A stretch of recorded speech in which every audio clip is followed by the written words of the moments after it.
درود بیننده های عزیز، اینک برنامه عالی هست. مهمان خاندان شما در برنامه امروزه ما حضور دارند نامزد علمی طب، مدیر شعبه کلینیکی مشورتی و تشخیصی مؤسسه دولتی مجموعه تندرستی استقلال زلفیه علیوه.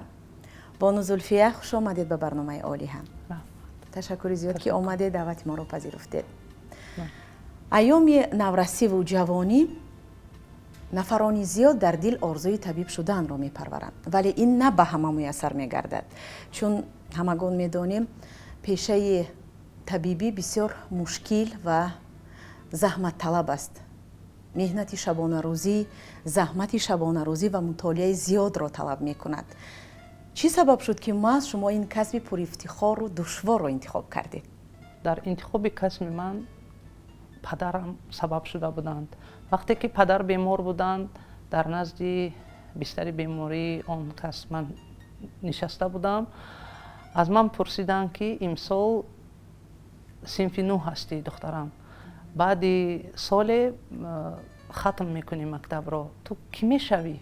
من به فکر به پدرم نگاه کردم و گفتم من طبیب میشوم و او بیماری که امروز شما اذیت کشیده ایستادین من اثبات میکنم.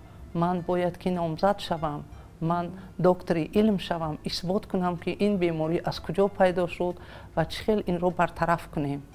که من نخواست همین خیل جواب دادم. بیماری پدر من بیماری آموس راه‌های هضم بود. این بیماری وقتی که من خورد بودم میگفتن تبابت نشونده و آموختم این چی بیماری هست. اون وقتا سالهای 84 این امکانیت نبود و برای یافتن سوال ما یک چند کتاب رو باید دسترس میکردیم که آیا آن کتاب در ما بود نبود. ممکن خارج کشور باید سفر کرد که این کتاب رو دسترس کرد و خواند. همین خیل بود و من در نزد خود گذاشتم که باید که من طبیب شوم. نباشد تا صنف 9 میخواندم، کسب طبیبی در فکر و خیال من هم نبود. به پدر خود وعده دادم که من باید طبیب شوم. از همان روز اعتباراً من کوشش میکردم که خود را برای داخل شدن به این دانشگاه تیار کنم. با درس‌های علاوگی میرفتم و کوشش کردم که مکتب را اعلا تمام کنم. وقتی که به دانشگاه طبی آمدم، حجت‌های مرا ثبت کردند، سیوم داوطلب بودم که تا حاضر این رقم را من به یاد دارم. آن پروفسوران، آن استادانی که مرا پیشواز گرفتند، حجت‌های مرا از نظر گذراندند، آن اتستات اعلای مرا دیده با کفکوبی از جا برخواستند و گفتند که دختر محلی خودمان، دختر دیهات من خیلی با بهای اعلا ختم کرده است، البته از تو طبیبی عالی میبراید. که آن گپ، آن رفتار استادان رو دیده من باز روح بلند شدم، پر و بال پیدا کردم و کوشش کردم که این دانشگاه رو با سر بلند ختم نمایم. وقتی که دانشگاه رو ختم کردم، کوشش کردم که در جای کار کنم یگان یاردمی از من به همسایه یا که به یگان شخصی رسد که به من رحمت گویند. یکمین رحمتی که از بیمار شنیدم، من خرسند شدم که بیمار به من گفت که با توصیه شما امشب خواب رفتم. هر وقتی که یک بیمار به من یک سخن میگفت، یک گپ میگفت، من این رو دفترچه داشتم که در آن ثبت میکردم و میگفتم که امروز یک کاری نیک کردم، پگاه باید که با یک کاری نیکتری دیگر کنم. و این کسبی که من انتخاب کردم، در این کسب باید که من همه روزه از بالای خود کار کنم. امروز من در مجموعه تندرستی استقلال با دستگاه های معاصرترین من کار میکنم، با دستگاه های گران ارزش کار میکنم. امروز به ما زنها چنین امکانیت هست که زن تاجیک در چنین دستگاه معاصر کار میکند. زن تاجیک امروز سرور است و زن تاجیک امروز میتواند که آواز داشته باشد که در این یا آن مملکت دنیا او را شنوند. تشکر زیاد. تا جای ما معلومات داریم شما سالهای زیاد و هر کجایی که فعالیت داشتید در شعبه تشخیصی адои вазифа намудаед. Барои шумо бештар кор дар ташхисгоҳ писанд аст? барои чӣ ман ташхисро интихоб кардам ва бо ташхис сару кор дорам? Чунки ташхиси босифат ин асоси табобат аст. Агар ташхис набошад, мо табобатро ба пуррагӣ карда наметавонем. Ба шӯъбаи ташхис вақте ки маро ба кор қабул карданд, дар он ҷо ман бо бемороне ки гирифтори бемории қалб ҳастанд, бо онҳо кор мекардам. Бо он як дастгоҳе ки ман садои дилро мешунавидам, ҳамин хел дастгоҳ буд ки фонокардиография, ки имрӯз он фонокардиографияро асбоби ультрасадои қалб иваз мекунад. ба хориҷи кишвар сафар кардам. дар шаҳри Москва дидам ки боз дастгоҳҳое ҳастанд ки ритми дилро муайян мекунанд ва иқдом гирифтам ки бо аз ин дастгоҳҳо ҳам бошанд дар ҷумҳурии мо. соли 2004 ба маркази миллии ташхис дастгоҳи сабти шабонарӯзии қалбро ворид кардем. якчанд шогирд тайёр кардам. ҳозир дар тамоми ҷумҳурии мо бо ин дастгоҳ кор мекунанд. табибе бояд ки ба ягон корафтода ба ягон беморе доруворӣ тавсия намоянд, аввал аз ташхиси ба пуррагӣ мегузаронанд он шахсро, баъд тавсияи доруро мекунанд. мавзӯе ки дар кори илмии худ интихоб кардед, идея кай пайдо шуд ва бо дастгирии кӣ ҳимоя кардед? охирҳои соли 2003 буд ки дар шаҳарчаи тиббӣ шахсе омаду назди устодам гуфтанд ки ба бемории ман касе бовар надорад, ман намедонам чӣ кор кунам, маъюбии маро хат мезананд. вақте ки ин шахс аз назди устоди ман рафтанд, ман аз устодам пурсон шудам ки чӣ хел беморӣ доранд ки боварӣ надоранд ба бемории ин шахс касе.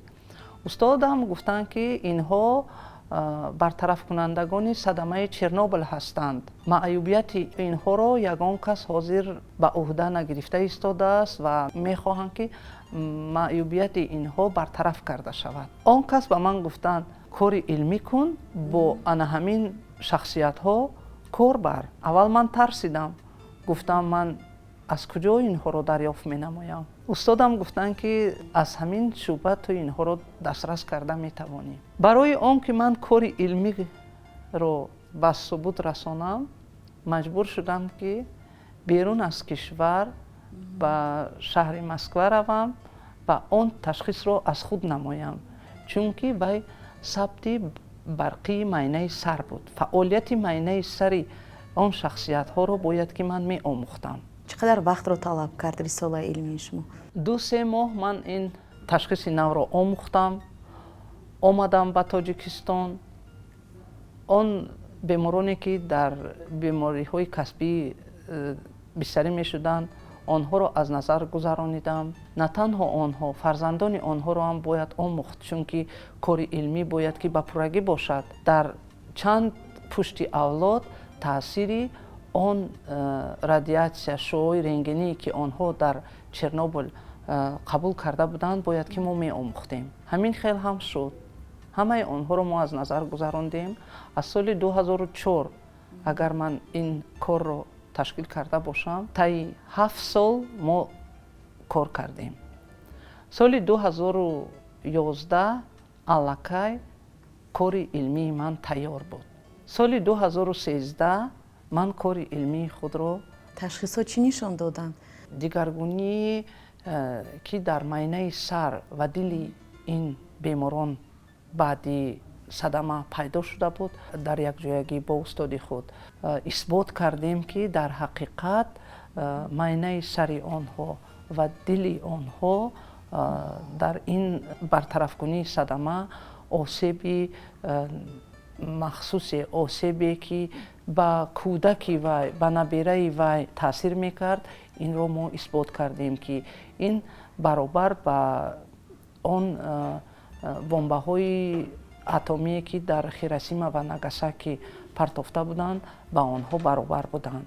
و بعدی که من کاری علمی خود رو حمایت کردم، آن معیوبیتی که از آنها قریب بود که گرفته بودند، معیوبیت باز از نو برقرار شد و آنها ҳамчун маъюби гурӯҳи 1, 2, 3 маъюбияти онҳо барқарор шуд. ташаккури зиёд.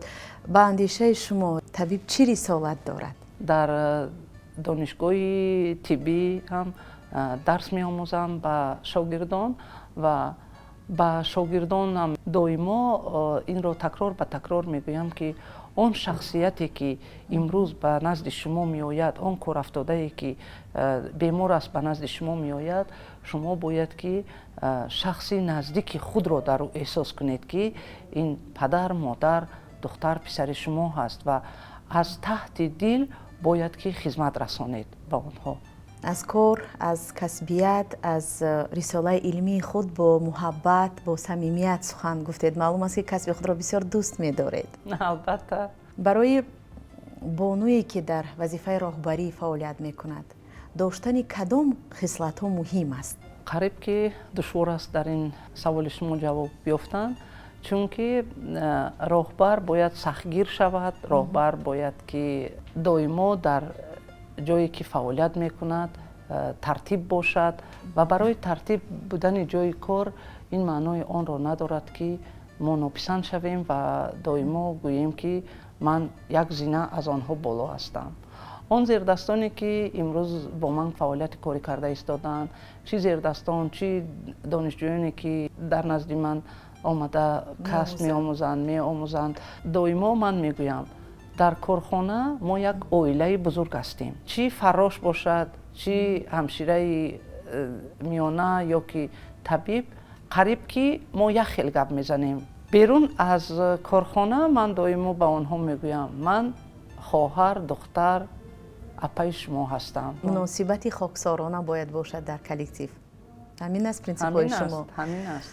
дар як вақт бонуи коргар, ҳамсари хуб ва модари арзанда будан мушкил нест? агар ҳамдигарфаҳмӣ дар оила бошад, ин мушкил намешавад. мо вақте ки дар сари дастархон мешинем, дар бораи кор агар маслиҳат кунем, бояд ки ҳамдигарфаҳм бошем. вақте ки мо ҳамдигарфаҳмӣ мекунем, бо фарзандон суҳбат менамоям, онҳо маро дарав мефаҳманд.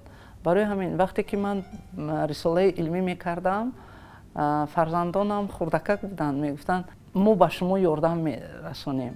ягон таблица график мекашид, духтарам ба ман ёрдам медод. яъне саҳм мегузоштанд фарзандон? саҳм гузоштанд, ҷалб мешуданд ки тезтар модарамон ҳимояи кори илмиро кунанд, ки дигар ба ҳеҷ куҷо нараванд, дар наздамон бошанд. мумкин ҳамин сабаб мешуд ки ҳама каса ҷамъ шуда ёрдам мекарданд ба ман. ҳамчун бонуи хонадон дар тарбияи фарзандон принсипҳои хосаи худро доред? ман ба фарзандонам аз рӯзи аввал гуфтагӣ будам, то ҳозира мегӯям ки ман мактабро аъло хатм кардам. шумо ҳам бояд ки ҳамин хел бошед. духтари ман мактаби миёнаро аъло хатм кард, донишгоҳи тиббиро касби маро интихоб кард, аъло тамом кард. имрӯз дар хориҷи кишвар курси ординатура гузашта истодааст, ки ин ҳам як фахр ба ман мебошад, ки имрӯз фарзанди ман касби маро интихоб кардааст. сабабашро напурсидед ки барои чӣ маҳз ҳамин пешаро интихоб карданд? бо вуҷуди ҳамаи азобу машаққатҳое ки медиданд, шумо солиёни зиёд барои рисолаи илмӣ заҳмат мекашидед. сабабашро гуфтанд ки ман мехоҳам ки мисли ту шавам, пайрави модар бошам. пайрави модар бошам. дигар ягон гапи дигар нагуфтанд. дар интихоби касб озод буданд? озод буданд, озод. дар донишгоҳи шаҳри Москва, донишгоҳи россиягӣ, дӯстии халқҳои ба номи Патрис Лумумба, дар факултаи ҷарроҳӣ, ҳамчун ҷарроҳи ҷавон фаъолият карда истодаанд. писаратон кадом касбро интихоб кардан мехоҳад? суҳбат доштед? писарам аллакай дар синфи 9 мехонад, дар олимпиадаҳои фанни биология, химия, асосан он чизе ки ба узвияти инсон вобаста ҳаст, ӯ доимо муваффақ мешавад. меравем ба дунёи ҷавонии шумо, ба даврони тиллоӣ. ҷавониро даврони тиллоии ҳаёт мегӯянд. оё ин дуруст аст?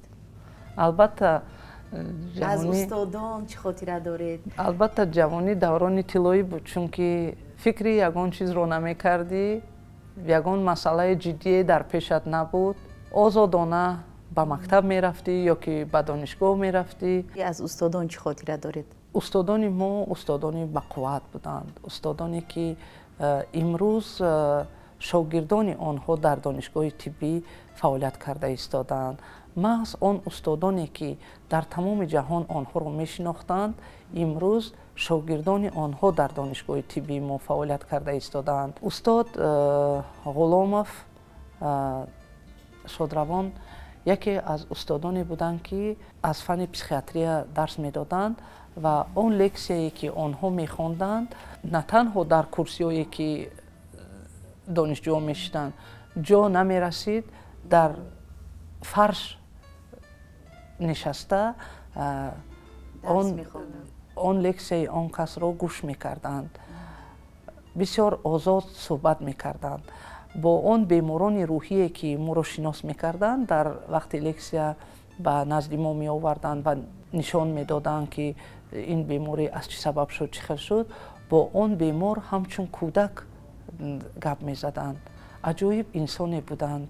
баъди хатми донишгоҳи тиббӣ бо диплом баргаштед ба хона. падари бузургвор буданд дар қайди ҳаёт? аҳли хонавода чӣ гуна шуморо истиқбол гирифтанд? мутаассифона вақте ки ман синфи нӯҳум будам, падарам аз қайди ҳаёт гузаштанд.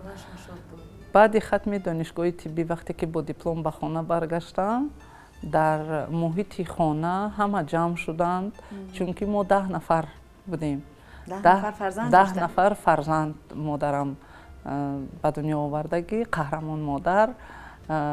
ин қаҳрамон модари мо маълумоти олӣ надоштанд худашон, аммо ин 10 нафарро бо маълумоти олӣ ба пуррагӣ таъмин карданд, чунки вақте ки падарамон соли 84 аз дунё гузаштанд, мо ҳамаамон хурдакак будем ва модарам кӯшиш карданд ки ҳамаи мо соҳиби маълумот бошем ва дар оянда дар зиндагӣ азоб накашем ва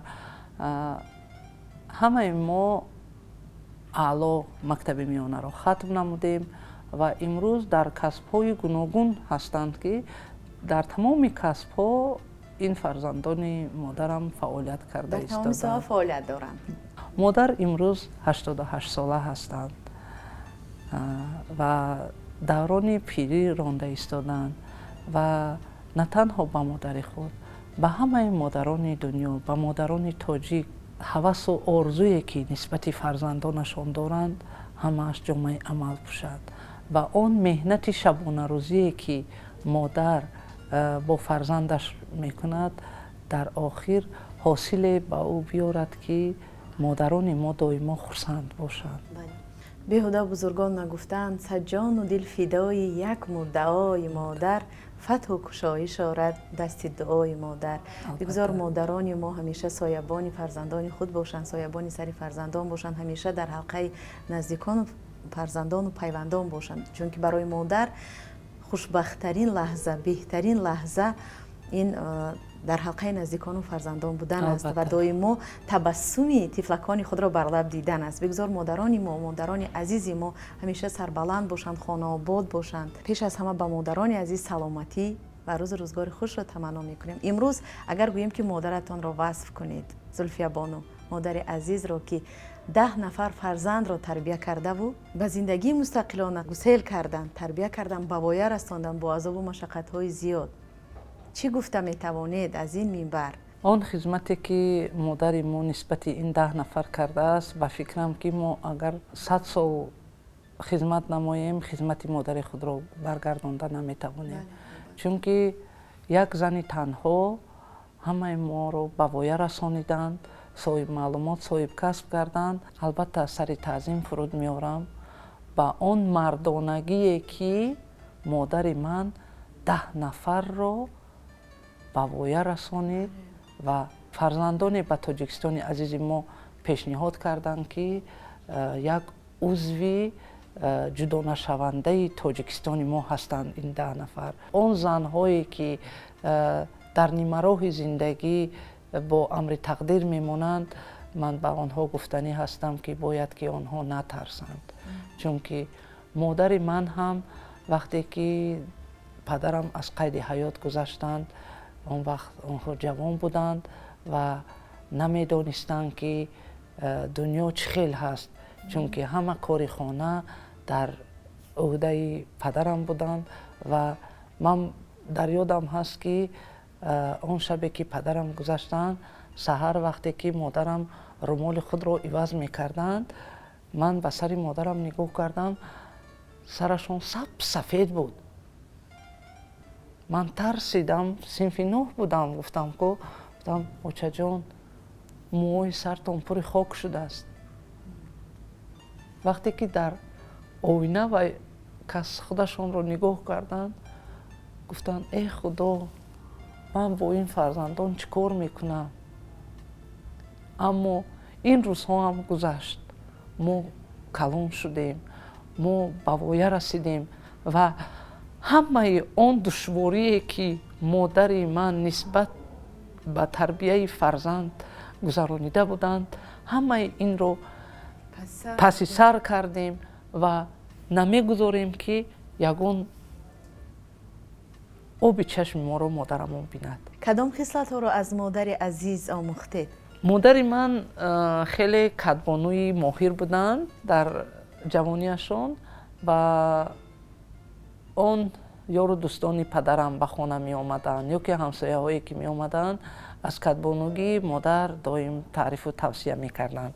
ва ман ҳам дар зиндагӣ аз модар бисёр чизҳоро омӯхтам, ки чӣ намуди хӯроке ки дар замони қадим модари он кас мекарданд ва онҳо ёд гирифта буданд, мекарданд дар назди мо. ман нигоҳ мекардам, ёд гирифтам. вақте ки ба хона меоям, шуғли дӯстдоштаи ман дар ошхона будан аст. дар ошхона даррав ба омодаи ин ё он хӯрок мешавам ва дар рӯзҳои истироҳатам кӯшиш мекунам ки ягон хӯроки нав омода намоям ва ягон рӯзро баҳона менамоям ва мегӯям ки имрӯз рӯзи фалон хӯрок аст. эълон мекунам, имрӯз рӯзи фалон хӯриш аст. эълон мекунам ва ба ҷиянҳои худ телефонӣ ҳамсӯҳбат мешавам, мегӯям ана ман омода кардам, биёед мешинем сари як дастархон, ё ки ман инро омода кардам, чӣ кор кунам, шумо чӣ тавсия медиҳед? бо ҳамин мақсад як маротибаи дигар ман онҳоро дар гирди худ дар сари дастурхон ҷамъ меоварам ва мехоҳам ки дар ҳама оилаҳо ҳамин хел корҳо доимо бошад. то ба имрӯз барои хизматҳои арзандаатон бо кадом медалу ифтихорномаҳо сарфароз гаштаед? аллочии тандурустиро кай гирифтед? фаъолияти шабонарӯзӣ маро дида имрӯзҳо ман бо якчанд ифтихорномаҳои вазорати тандурустӣ, ҳукумати шаҳри Душанбе, ҳизби халқи демократӣ сарфароз гардонида шудам ва соли 2014 баъди ҳимояи рисолаи номзадӣ бо унвони аълочии тандурустӣ мушарраф гардидам. дар муассисаи давлатии маҷмӯаи тандурустии Истиқлол вақте ки ба кор омадам, ман соли 2016 вақте ки муассиса таъсис ёфт, дар он ҷо 8 нафар аъзои ҳизби халқи демократии Тоҷикистон будем ва иқдом гирифтам ки дар муассиса бояд ки ташкилоти ҳизбӣ ташкил намоем ва ин ташкилоти ҳизбии мо аллакай баъди 2 моҳ аъзои он ба 700 нафар расид, ки ин аллакай номашро бояд ки дигар мекард. ташкилоти мо ба кумитаи ибтидоии Истиқлол номашро иваз кард. имрӯз дар кумитаи ибтидоии ҳизбии Истиқлоли мо 1400 нафар аллакай мо аъзо дорем. соли 2019 маро ба аъзои кумитаи марказии ҳизби халқии демократии Тоҷикистон пешниҳод карданд ва дар он анҷумане ки муҳтарам раиси ҳизб дар он ҷо иштирок мекарданд, номи манро низ хонданд. Ин як ифтихор ба ман буд ки ман аъзои ҳизби бо нуфузе ки имрӯз дар ҷумҳурӣ фаъолият карда истодааст, аъзои кумитаи марказии ин ҳизб ҳастам ва ин ҳизбро маҳз сарвари давлат роҳбарӣ менамояд ва ман худамро яке аз занҳои хушбахттарини тоҷикистон ҳисобидам. ташаккури зиёд. зульфия бону, нафароне ки мехоҳанд касби шуморо интихоб кунанд, пешаи табибиро интихоб кунанд, чӣ маслиҳат дода метавонед, чӣ тавсия медиҳед?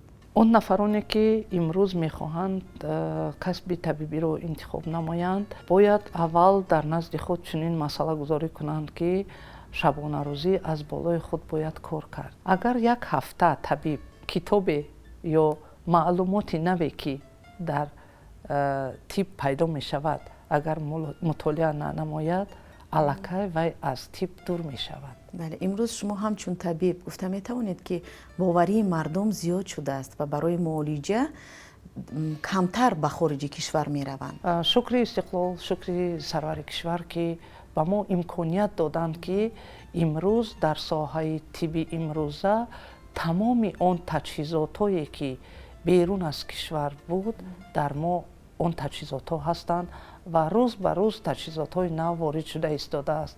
он маҷмӯаи тандурустии истиқлоле ки ман дар он ҷо фаъолият менамоям, зиёда аз 700 намуди дастгоҳ дорад. 700 намуди дастгоҳе ки дар тамоми ҷаҳон ҳаст ва ин маҷмӯаи тандурустӣ муосиртарин маҷмӯае аст ки дар осиёи марказӣ ба монанди ин набуд. дар ватани азизамон, дар ватани азизи худамон мо ҳама ҳамин ташхису табобатро гузаронида истодаем ки онҳо муолиҷа меёбанд. яъне дигар ҳоҷат нест барои берун аз кишвар рафтан нест. яъне ки дигар ҳоҷати ба хориҷи кишвар рафтан нест. ҳамаи шароиту имкониятҳо дар ватани азиз ҳаст. аз хориҷи кишвар имрӯзҳо барои табобат ба ҷумҳурии мо бисёриҳо меоянд. дар маҷмӯаи тандурустии истиқлол дар шӯъбаи эндоваскулярӣ ман шахсонеро мебинам ки аз қирғизистон, аз ӯзбекистон омада ҷарроҳӣ гузаронида мераванд ки ин ҳам як фахри миллати мо ҳаст ки боиси ифтихор аст ки берун аз ҷумҳур омада дар ҷумҳурии мо табобат гузаронида истодаанд. зульфия бону, аз фаъолияте ки то имрӯз доштед қаноатманд ҳастед ва ҳастанд он нияту нақшаҳое ки то имрӯз амалӣ нашуданду аз пайи амалӣ шудани он орзуҳову нақшаҳо ҳастед? албатта он фаъолияти 30 солае ки дар тиб ман фаъолият кардам ва он корҳои ҷамъиятие ки дар тоҷикистони азизи худ кардам ва карда истодам, албатта ман қаноатманд ҳастам, чунки он нафаре ки аз назди ман бо ташхиси пурра мебарояд ва ин ё он бемории ӯро мо муайян менамоем ва бо як хурсандӣ аз назди ман меравад, ман худро хушбахт ҳис мекунам. ман доимо тайёр ҳастам ки ба халқу ватани худ содиқона хизмат намоям. саломат бошед бонуи азиз. ба шумо дар ин рӯзҳои хуби баҳорӣ, дар ин рӯзҳои зебои баҳорӣ тамоми хушиҳои зиндагиро таманно дорем. мегузор ҳамеша чунин ҷавону зебо бимонед ва ҳамавақт муваффақ бошед. хуш омадед. раҳмати калон дилафрӯз бону, ман хело шод шудам ки чунин барномаҳоро шумо таҳия карда истодаед ва занҳои фаъол дар ҷумҳурии мо хеле зиёд ҳастанд ва ҳастанд занҳое ки паси парда мондаанд ва ман боварӣ дорам ки ягон зани фаъоле ки паси парда мондааст дар паси парда намемонад ва дар ин барномаи олиҳае ки шумо имрӯз таҳия кардаед, қишри занҳое ки дар ҷомеаи мо фаъолият карда истодаанд дар ин барнома номбар карда мешаванд ва ҳамаи он занҳоро тамоми тоҷикистон бори дигар یادآوری میکند و میشناسد. تشکر زیاد که وقت یافتید آمدید دعوت ما را پذیرفتید. بیننده های عزیز، اینجا برنامه نوبتی اولیها به انجام می رسد. یادآور می شویم که مهمان امروزه برنامه ما بودند نامزد علمی طب، مدیر شعبه کلینیکی مشورتی و تشخیصی مؤسسه دولتی مجمع تندرستی استقلال زلفیه بانو علیوه. خیر عزیزان دل و دیده، تا دیدار آینده صحتمند و پیروز باشید.